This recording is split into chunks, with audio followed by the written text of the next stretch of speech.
सीमापुरी में जल बोर्ड के नाले में मिला शव मिलने से इलाके में फैली सनसनी। परिजनों का आरोप, दोस्तों ने की हत्या। पुलिस कर रही है मामले की छानबीन।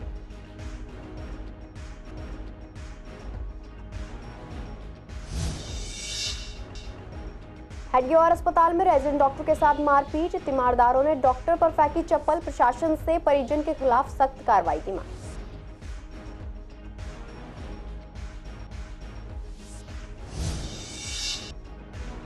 पूर्वी दिल्ली में अवैध तरीके से चल रहे ई रिक्शे, बिना ड्राइविंग लाइसेंस। छोटी उम्र के बच्चे रोड पर मचा रहे हैं आतंक। कहीं लगता है जाम तो कहीं तेज रफ्तार से होता है एक्सीडेंट।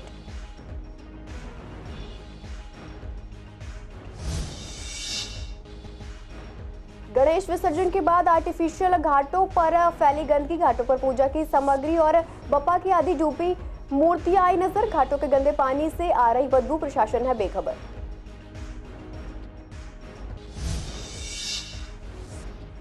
खजूरी खास इलाके में युवक की चाकू से गोदकर हत्या। परिजनों का कहना, बेटे की किसी से नहीं थी रंजिश। मामले में पुलिस कर रही आरोपियों की तलाश।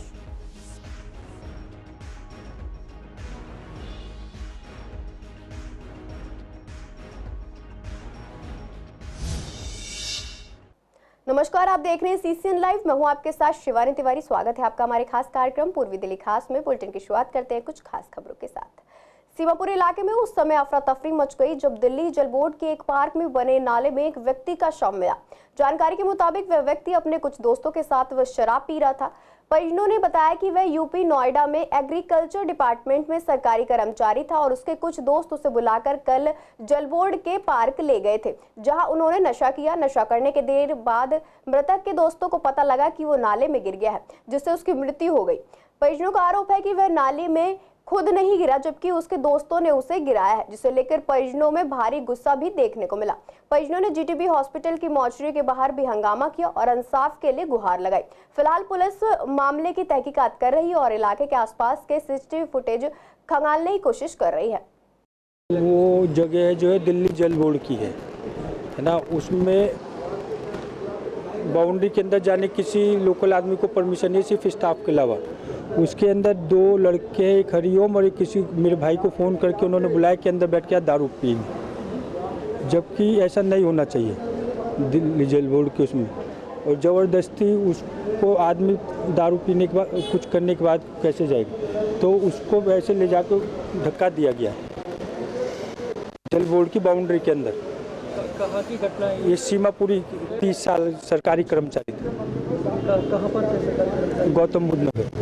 उसमें संलिप्त है एक विकास लड़का, एक हरिओम।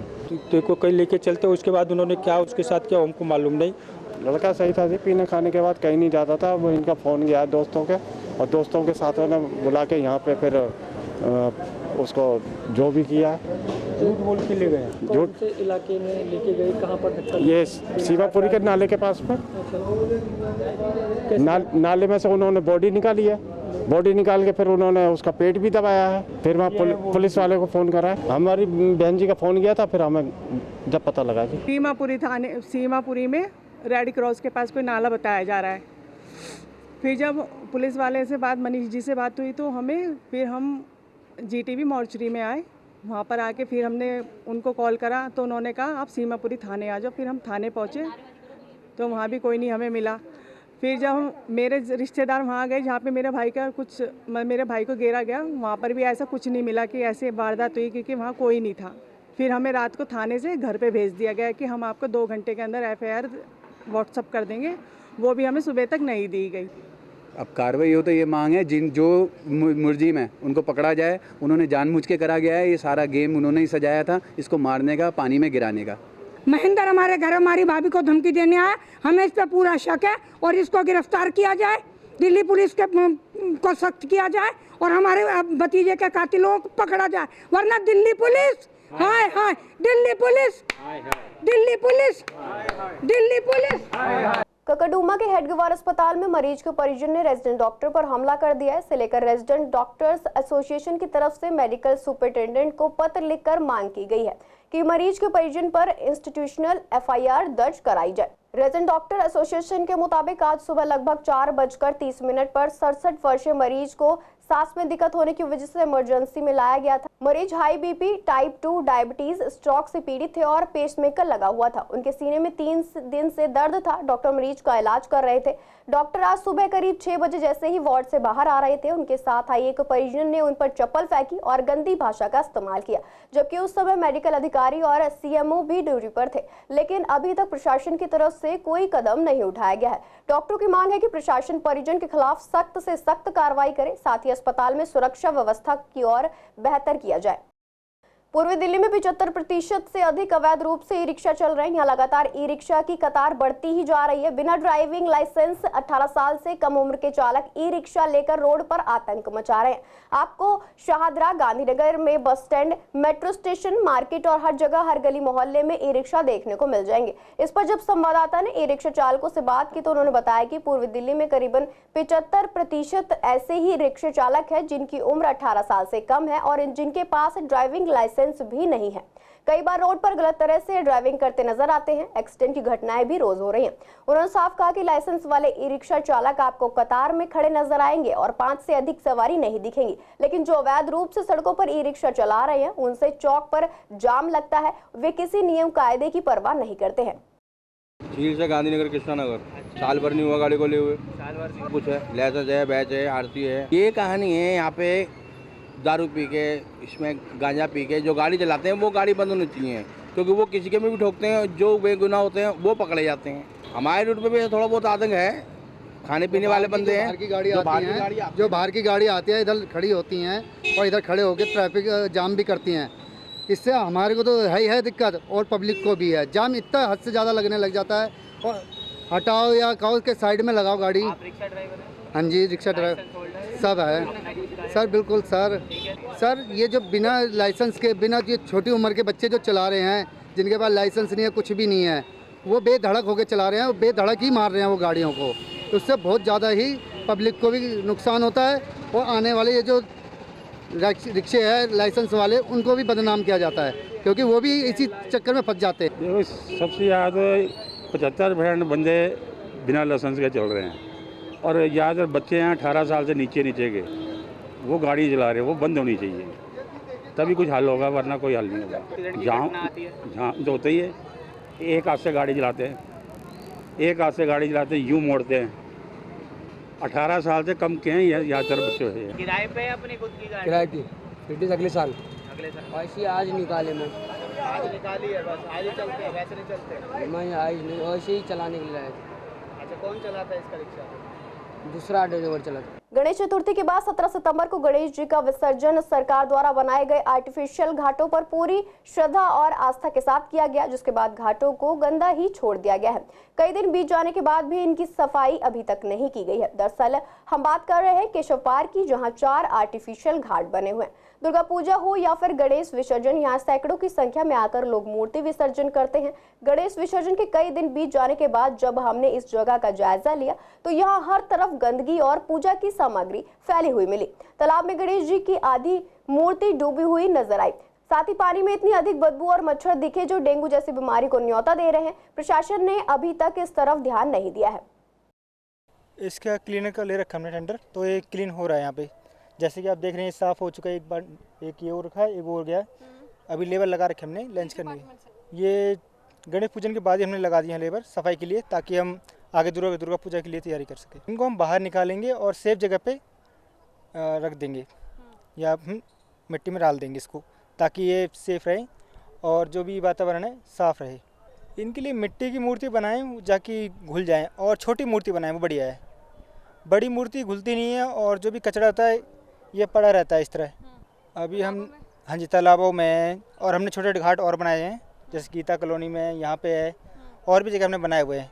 17 सितंबर को पूरे देश में गणेश विसर्जन का जो त्यौहार था वो मनाया गया और जगह जगह बने आर्टिफिशियल घाटों में इन मूर्तियों का विसर्जन किया गया। फिलहाल मैं मौजूद हूँ केशव पार्क में, जहाँ पर तकरीबन 4 पॉन्ड जो हैं आर्टिफिशियल बनाए गए हैं, जिनमें घाटों के द्वारा जो है मूर्तियों का विसर्जन यहाँ पे किया जाता है। आप देख सकते हैं यहाँ पर जो घाट है, यहाँ पर जो तालाब बनाए हुए हैं, उनमें किस तरीके से ये बड़ी बड़ी मूर्तियाँ गणेश जी की जो हैं पूरी तरीके से विसर्जित नहीं हुई, डिजॉल्व नहीं हुई हैं, और अभी भी आधी आधी मूर्तियाँ, कई मूर्तियाँ ऐसी जो पूरी की पूरी ही इस तरीके से पड़ी हुई हैं। यहाँ पर लोगों को बार बार कहा जाता है कि लोग इको फ्रेंडली मूर्तियाँ, फिर मिट्टी की बनी मूर्तियों का इस्तेमाल करें, लेकिन लोग उसके बावजूद जो है अलग तरीके की मूर्तियाँ इस्तेमाल करते हैं जो कि डिज़ोल्व नहीं होती। पानी में आप देख सकते हैं गंदगी बेतहाशा जो है जहाँ तक नज़र जाती है वहाँ बेतहाशा गंदगी नज़र आती है।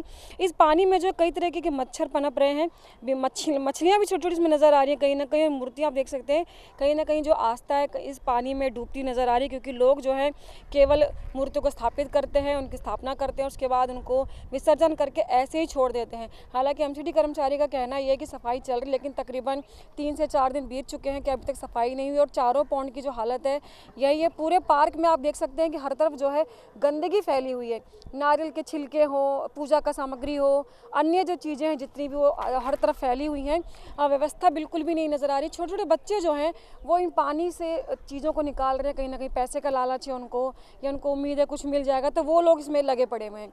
लेकिन देखने वाली बात है कि प्रशासन को 2 दिन के बाद ही अगले दिन ही सफाई में लग जाना चाहिए, क्योंकि जिस तरीके से मूर्तियाँ यहाँ पर तैरती हुई नज़र आ रही है उससे कहीं ना कहीं गंदगी भी बहुत ज़्यादा है और साथ साथ बीमारियाँ फैलने का भी डर है, क्योंकि बरसात भी लगातार दिल्ली में हो रही है जिससे कि पानी का स्तर भी बढ़ता जा रहा है, जिससे मच्छर भी पनप रहे हैं और लोगों को बीमारियों का भी सामना करना पड़ रहा है। ऐसे में प्रशासन को चाहिए इन तालाबों की जल्द से जल्द सफाई की जाए। कैमरा पर्सन ललित कुमार के साथ सौम्या शर्मा, CCN। उत्तर पूर्वी दिल्ली खजूरी खास इलाके में एक सनसनीखेज मामला सामने आया है। यहाँ एक युवक की चाकू से ताबड़तोड़ वार कर हत्या कर दी गई। पुलिस के अनुसार सनी उम्र 27 नाम के युवक की हत्या की गई है। 3 आरोपितों ने पुरानी रंजिश के कारण इस वारदात को अंजाम दिया है। वहीं पुलिस ने शव को कब्जे में लेकर जांच शुरू कर दी है। फिलहाल पुलिस मामले में आरोपितों की तलाश के लिए छापेमारी कर रही है। पुलिस का कहना है कि युवक की हत्या के आरोपितों को जल्द ही गिरफ्तार कर लिया जाएगा। आरोपितों को पकड़ने के बाद आगे की कार्रवाई की जाएगी।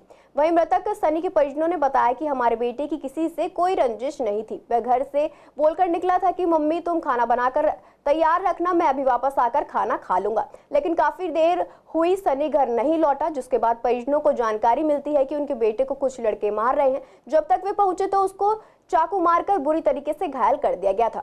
मृतक को शास्त्री पार्क के जगप्रवेश चंद हॉस्पिटल ले जाया गया, जहां डॉक्टरों ने सनी को मृत घोषित कर दिया। वहीं पुलिस ने शव को अपने कब्जे में ले लिया है और पोस्टमार्टम करवाकर परिजनों को शव सौंप दिया है। मेरे लड़का रात को 9:30 बजे करीब चाकू से मार दिया।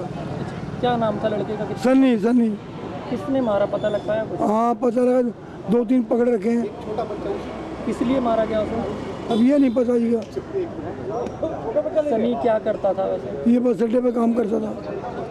क्या कोई दुश्मनी थी, क्या था? पता नहीं। आपको कैसे जानकारी लगी इस सब घटना की? ये मेरा बड़ा लड़का है ना, सामने नाई की दुकान थी, वहाँ दाढ़ी बनवाने गया था कटिंग कराने। मेरे छोटा भाई का लड़का इसके साथ था, कह रहे भाई मार रहे उसको। ये भागा इसमें भाग गए वो। कितने लड़के थे जिन्होंने मारा? 5-6 लड़के थे। विश्वासनगर की पांडव रोड और दक्ष रोड और कृष्णा नगर की सतनाम रोड की सड़कों की हालत जर्जर हो गई है। सड़कों में अनगिनत गड्ढे हैं, जिनके कारण आए दिन ई-रिक्शा, 2 पहिया वाहन और 3 पहिया लोडिंग टेम्पो दुर्घटनाग्रस्त हो रहे हैं। इस पर पांडव रोड की जनता ने बताया कि ढलान से उतरने के बाद ही रोड की हालत कुछ इस तरह खराब है कि यहां कई बार लंबे जाम की समस्या का सामना करना पड़ता है। स्कूली बच्चों से भरे ई-रिक्शा भी पलट जाते हैं। आगे दक्ष रोड के लोगों का कहना था कि यहां रोड को सीवर की पाइपलाइन डालने के लिए खोदा गया था, जिसकी मरम्मत अभी तक नहीं की गई है, जिससे लोगों को काफी परेशानी हो रही है। सड़कों की हालत पर सतनाम रोड के लोगों का कहना था कि गड्ढों के कारण रोड की हालत काफी जर्जर हो चुकी है, जिससे राहगीरों को आवाजाही में परेशानी हो रही है। साथ ही वाहनों की रफ्तार में भी ब्रेक लग जाता है। बहुत हादसे हो रहे हैं और होते रहेंगे, क्योंकि जब तक गड्ढे बंद नहीं होंगे तो काम होते चलेगा नहीं। जैसे रोडों की खुदाई के बाद सरकार ध्यान नहीं देती है ना, एक बार तो खोद जाएगी तो महीने भर ऐसे पड़ा रहेगा, फिर बनाने आएंगे, बना के फिर कूड़ा वगैरह ऐसे छोड़ देंगे, फिर गड्ढे बंद नहीं करेंगे। डिलीवरी बॉय जा रहा था, कोई गड्ढा था और बाइक समेत ही अंदर गिर गया वो, और शायद क्रेन से उसको निकाला था। अब ये पता नहीं तिलक नगर की खबर थी या कहाँ की है मुझे नहीं पता, लेकिन मैंने खुद देखा उसको। बहुत हादसे होते हैं। ये बराबर में स्कूल है MSS, लोग बाग जो है काफ़ी परेशान होते हैं और प्रशासन जो है इस तरफ ध्यान नहीं देता। देखिए मलबा पड़ा हुआ है सामने, ये पुराना सरून सिनेमा है, यहाँ जो है ट्रैफिक जाम रहता है और लोगों को काफ़ी परेशानी होती है। कई दफ़ा हो चुका यहाँ, कई दफ़ा हो चुका स्कूल के नीचे, कई दफ़ा हो चुका। और मैं प्रशासन से अनुरोध करूँ आपके चैनल के माध्यम से इस रोड को ठीक करे, ट्रैफिक को जो है ठीक करे। बिल्कुल हादसे हो सकते हैं सर। कैसे गिर जाते हैं, कई दफ़ा गाड़ी गड्ढे में धंस जाती है, सब कुछ हो जाता है। टेम्पू यहाँ पलट गया था अभी थोड़े दिन पहले, लोड था उसमें, माल यही था, ऐसे पलट गया था, वो देखा था पलटा हुआ यहीं पे। पलट जाता बैटरी रिक्शा तो बिल्कुल अनबैलेंस हो जाता है, सवारी को चोट लगती है, सबको चोट लगती है उसमें। टू व्हीलर और फोर व्हीलर को भी खतरा है, बहुत दिक्कत रहती है, जाम तो लगता ही है जब हादसे ऐसे होंगे, सड़कें टूटी होंगी, सब कुछ होगा तो। दिल्ली की सड़कों पर चल रही खटारा ग्रामीण सेवा टेम्पो की जगह जल्द ही नई इलेक्ट्रिक ग्रामीण सेवा व्हीकल चलते नजर आएंगे। दिल्ली सरकार का परिवहन विभाग ने सीएनजी आधारित ग्रामीण सेवा व्हीकल को इलेक्ट्रिक व्हीकल में बदलने की मंजूरी दे दी है। इसी कड़ी में जब हमने झील चौक से शास्त्री पार्क और मंडोवली की ओर जाने वाले ग्रामीण सेवा व्हीकल चालकों से बात की तो उन्होंने इस पर नाराजगी जाहिर करते हुए बताया कि अगर ग्रामीण सेवा व्हीकल इलेक्ट्रिक हो जाती है तो काम बिल्कुल ठप पड़ जाएगा। उन्होंने कहा कि सरकार यह गाड़ियां बंद करेगी और हम इलेक्ट्रॉनिक व्हीकल लेंगे तो हम अपनी किश्त कहां से भरेंगे, क्योंकि पहले ही ठीक से कमाई नहीं हो पाती है। अगर इलेक्ट्रिक व्हीकल लेंगे तो उसके लिए एक्स्ट्रा कमाना पड़ेगा। चालकों ने साफ तौर पर कहा कि अगर इलेक्ट्रॉनिक ग्रामीण सेवा आती है तो सरकार को रूट निर्धारित करना चाहिए और इस रूट पर दूसरे वाहनों को चलने की अनुमति नहीं होनी चाहिए, क्योंकि ई रिक्शा जैसे वाहन इस रूट पर इतने ज्यादा हो गए हैं जिससे सवारी मिलना मुश्किल हो गया। ऐसे में अगर नई इलेक्ट्रॉनिक ग्रामीण सेवा आती है तो उनकी रोजाना की कमाई पर भी असर पड़ेगा। ड्राइवरों की मांगे ये है, पहले रिक्शों का हल हो जाए, थोड़ा रिक्शा हटा दिए जाए हमारे रूट पे से, गली गली में चलें, जहाँ इनका रूट है हमारी रूट पे चलें, हमारे को पूरा ही नुकसान है। अगर बाई चांस आपको इलेक्ट्रॉनिक करना पड़ गया तो गाड़ी खरीदोगे तो पैसा कैसे निकाल पाओगे? तो किस्तें नहीं निकलेंगी तो फिर कैसे लेंगे गाड़ी? यार सही रहेगा ड्राइवर के हिसाब से। किसी भी प्रकार से अगर आप इलेक्ट्रॉनिक करते हो, जब बैटरी रिक्शा हमारे रूट पर रहेंगे तो हम अपनी गाड़ी को इंस्टॉलमेंट नहीं भर पाएंगे। वो गाड़ी आज भी सरकार की रहेगी, कल भी सरकार की रहेगी, क्योंकि जब काम ही नहीं होगा तो हम इंस्टॉलमेंट कहाँ से भरेंगे? पोल्यूशन के लिए बेस्ट है, बट काम को भी तो जब सरकार ने बैटरी रिक्शा ओवर दे रखे हैं रूट पे तो कहाँ से काम होगा? आधे इनलीगल चल रहे हैं बैटरी रिक्शा। ग्रामीण सेवा यही थी सर कि 10 रुपये 5 रुपये 10 रुपये में बंदा अपने 1-2 गली 4 गली आगे जाने के लिए गाँव की सेवा वाली बात थी। 4 सवारी 3 सवारी बिठा के हम गाड़ी चला रहे हैं। 3 सवारी में हमारी लागत वही है कि पुरानी गाड़ी है, हमने इंस्टॉलमेंट नहीं देनी तो हम बचे हुए हैं कि जो 500 600 700 400 कमाते हैं वो अपने घर के लिए ले आते। क्या सही रहेगा? ये बैटरी रिक्शा जी बहुत ज़्यादा ओवर है, इनकी कोई लिमिट होनी चाहिए। इनके जैसे हमारे को रूट मिले हुए ऐसे रूट होने चाहिए। अब ये हमारे रूट पर चलते हैं, हमारे तो काम नहीं है बिल्कुल भी, कमाई हमारे तो काम ही नहीं है। एक सवारी बैठी रहती है, 15-20 मिनट बैठी रहती है। नई गाड़ी आ जाएगी तो फिर हमारा बहुत मुश्किल हो जाएगी हमारी। अब इनको भी तो रूट देने चाहिए ना, जैसे हमारे को रूट दे रखे हैं, इनको भी रूट देने चाहिए। मार्केट में काम ही नहीं है, गाड़ी लेके करेंगे क्या? ये जब गाड़ी अगर आएगी तो 3-4 लाख रुपए आएगी, किस कौन देगा? अगर फाइनेंस करवाएंगे तो किसको? जब मार्केट में काम ही नहीं होगा तो लेके गाड़ी करोगे क्या? 87 मेट्रो से झील मंडावली तक जाती है। रसोई में इस्तेमाल होने वाली सब्जियों के दामों में जिस तरह से पिछले कई दिन में बढ़ोतरी हुई है, इससे कई सब्जियां रसोई में से गायब होती नजर आ रही है, क्योंकि महंगी सब्जियों को सभी वर्ग के लोग नहीं खरीद पा रहे हैं। ऐसे में जब हमने ग्राहकों से बात की तो उन्होंने बताया कि सब्जियां बेहद महंगी हैं, जिन्हें थाली में परोसना मुश्किल हो गया है, क्योंकि दाम बढ़े हुए हैं। इस कारण सभी सब्जियां रसोई में मौजूद नहीं है। वहीं दुकानदार बताते हैं कि सब्जियां महंगी होने से उनकी सेल पर भी असर पड़ता है, क्योंकि ग्राहक सब्जी महंगी होने के कारण कम खरीदते हैं। वहीं दुकानों पर मिलने वाली गोभी 160 रुपए किलो है, प्याज 70 से 80 रुपए, मटर 250 से 300 रुपए, टमाटर 70 से 80 रुपए, आलू 40 से 50 रुपए किलो है। बाकी सब्जियां भी लगातार महंगी हो रही है। हाँ, पहले का 10-20 रुपये सब पर फर्क पड़ा है। हाँ, टमाटर का भी रेट बढ़ गया, प्याज का भी रेट बढ़ गया। अभी 70 रुपये किलो चल रहा है दोनों। वो उनका मर्जी है, जितना जैसे बेच ले। ऐसे फिलहाल 70 रुपये हम लोग बेच रहे हैं। फूल गोभी 120, मटर 250 रुपये किलो। अरे बरसात हो रही है, बरसात हो ही रही है, यहाँ नहीं हो रही है। जहाँ होना है तो वहाँ हो ही रहा है। अब आगे देखिए क्या होता है, कुछ कहा नहीं जा सकता है। महंगा भी हो सकता है, घट भी सकता है। हाँ, धीरे धीरे अब रेट तो घटेगा ही, जैसे सर्दी आएगी रेट घटेगा ही।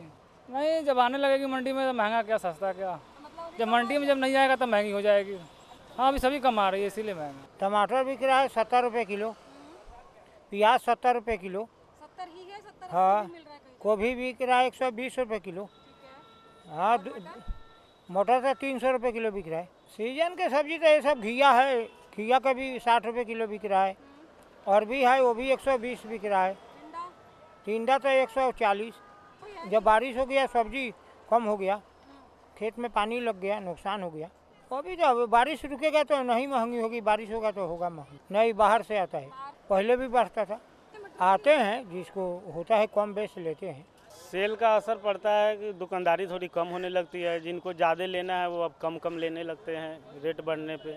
नहीं, सामान तो कम लाना ही पड़ेगा, कम ही लाना पड़ता है। ज़्यादा महंगी होती है तो हमको भी तो असर पड़ता है, तो कम लाना पड़ता है।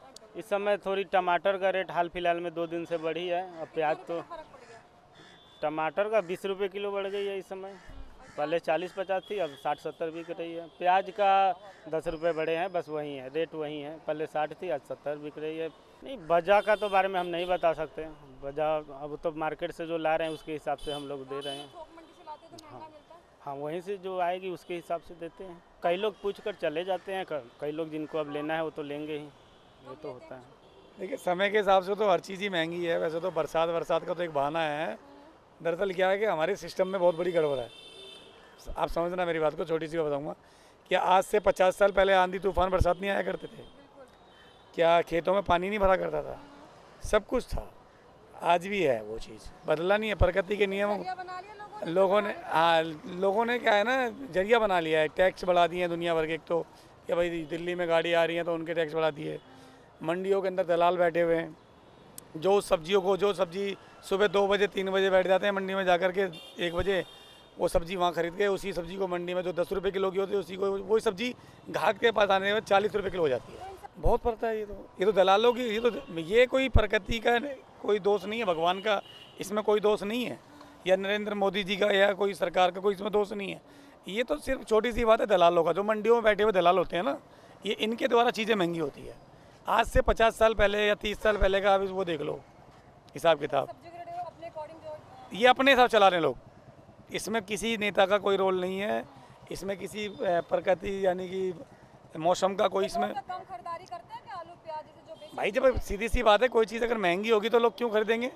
भाई जहाँ टमाटर हमें 2 किलो लेने हैं तो 250 ग्राम में काम चलाएगा आदमी। दिल्ली में पुलिस को अपने पीछे देकर गिरफ्तारी के डर से भागे एक बदमाश ने फ्लाईओवर पर चलती कार से नीचे छलांग लगा दी। नीचे कूदने वाले आरोपी की पहचान जाकिर उर्फ सोनू के रूप में की गई है, जिसके खिलाफ 10 से ज्यादा केस दर्ज है। पुलिस ने पीछा कर 3 अन्य बदमाशों को भी गिरफ्तार किया है, जबकि सोनू को अस्पताल में भर्ती कराया गया है, जहाँ इलाज के दौरान उसकी मौत हो गई है। इसी को लेकर परिवार वालों का कहना है कि जाफराबाद थाने में दर्ज मार पिटाई के केस में बृहस्पतिवार को ककरडुमा कोर्ट में तारीख थी। वह कार से अपने दोस्तों के साथ कोर्ट जा रहा था। आरोप लगाया कि जो लोग कोर्ट जा रहे थे हथियार लेकर नहीं जाते।